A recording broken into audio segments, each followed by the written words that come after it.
Hello everyone, welcome to ప్రవీస్ kitchen. జనరల్గా ఆకుకూరలు ఆరోగ్యానికి మేలు చేస్తాయని తెలిసినా తినడానికి ఇష్టపడిన వాళ్ళు చాలా మంది ఉన్నారు. నేను అంతేనండి. ఆకుకూరలు తినడం వల్ల ఐరన్ డెఫిషియన్సీ ఉండదు, హెయిర్కి స్కిన్కి చాలా మంచిది. ఎన్నో ఎసెన్షియల్ వైటమిన్స్ మినరల్స్ ఉంటాయి. తరచుగా తింటే రక్తహీనత కూడా ఉండదు.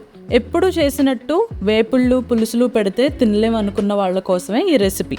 తోటకూరతో చేసే ఈ రెసిపీ చూడడానికి తినడానికి లివర్ ఫ్రైలా ఉంటుంది. డీప్ ఫ్రై చేయాల్సిన పని లేకుండా సింపుల్గా టేస్టీగా తోటకూర లివర్ ఫ్రైని ఎలా చేసుకోవాలో చూపిస్తాను, చూసేయండి. నేను ఇక్కడ 2 మీడియం సైజ్ తోటకూర కట్టలను తీసుకున్నానండి. ముందుగా ఒక బౌల్లో లేతగా ఉన్న తోటకూరని కాడలతో పాటు తీసుకోవాలి. ఆకుకూరలకి ఇసుక ఎక్కువగా ఉంటుంది కాబట్టి 3-4 సార్లు బాగా వాష్ చేసుకోవాలి. వాష్ చేసుకున్న తోటకూరని వేరే బౌల్లోకి ట్రాన్స్ఫర్ చేసుకొని 1/2 కప్పు నీళ్ళని వేసి స్టవ్ మీద పెట్టి 3-4 నిమిషాల పాటు కుక్ చేసుకోవాలి. తర్వాత స్టవ్ ఆఫ్ చేసి చల్లారనివ్వాలి.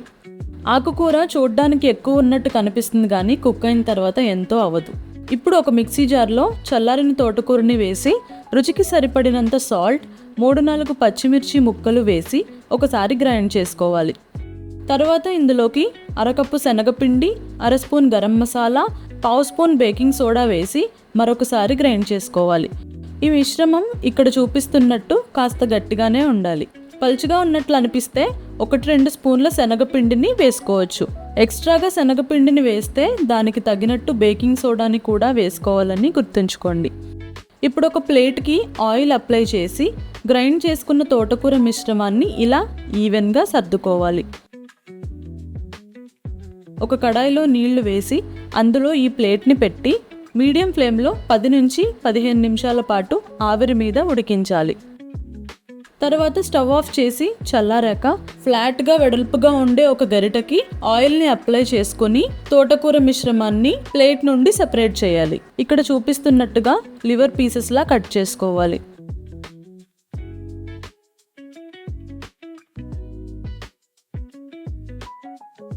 ఇప్పుడు ఒక ప్యాన్లో 3 టేబుల్ స్పూన్ల ఆయిల్ వేసి స్ప్రెడ్ చేసుకోవాలి. కట్ చేసుకున్న పీసెస్ అన్నిటినీ ఇలా అరేంజ్ చేసుకొని 1-2 నిమిషాలు అలాగే వదిలేసి ఆ తర్వాత గరిటెతో అటు ఇటు తిప్పుకుంటూ వేపుకోవాలి. 1-2 నిమిషాల కంటే ఎక్కువసేపు ఫ్రై చేయాల్సిన పని లేదండి. ఆవిరి మీద కుక్ చేసాం కాబట్టి పచ్చివాసన ఏమీ ఉండదు. ఇలా ఫ్రై చేయడం వల్ల గరిటెతో కలుపుతున్నప్పుడు చిదురవ్వకుండా ఉంటుంది. కాస్త కలర్ చేంజ్ అయ్యి చూడ్డానికి లివర్ పీస్లా కనపడుతుంది. ఫ్రై చేసుకున్న ముక్కలన్నిటినీ వేరే ప్లేట్లోకి తీసి అదే ప్యాన్లో మరొక టేబుల్ స్పూన్ ఆయిల్ వేసి వేడయ్యాక 2 ఉల్లిపాయల సన్నని తరుగుని వేసుకోవాలి.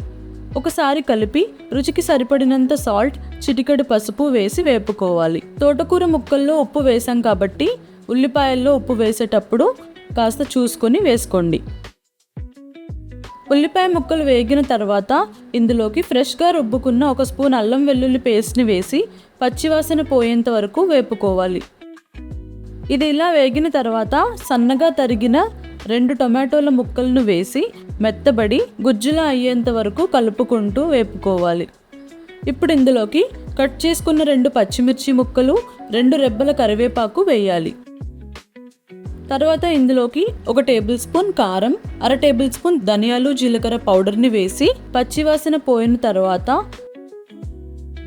ముందుగా ఫ్రై చేసి పెట్టుకున్న తోటకూర లివర్ ముక్కలని వేసి అన్నీ కలిసేలా నిదానంగా కలిపి మూత పెట్టి 4-5 నిమిషాల పాటు కుక్ చేస్తే లివర్ ముక్కలు కాస్త మెత్తబడి ఫ్లేవర్స్ అన్నీ బాగా పడతాయి. తర్వాత స్టవ్ ఆఫ్ చేసి సర్వ్ చేసుకుంటే తోటకూర లివర్ ఫ్రై రెడీ. ఈ ఫ్రైని డైరెక్ట్గా అన్నంలో కలిపి తినచ్చు, లేదా రసం, పప్పు, మజ్జిగ చారు, సాంబార్లోకి సైడ్ డిష్గా కూడా బాగుంటుంది. వేడివేడి అన్నంలో ఈ ఫ్రైని కలుపుకొని తోటకూర లివర్ ముక్కని ఇలా మెదిపి తింటుంటే చాలా బాగుంటుంది. కాస్త నిమ్మరసాన్ని యాడ్ చేసుకుంటే మరింత బాగుంటుంది.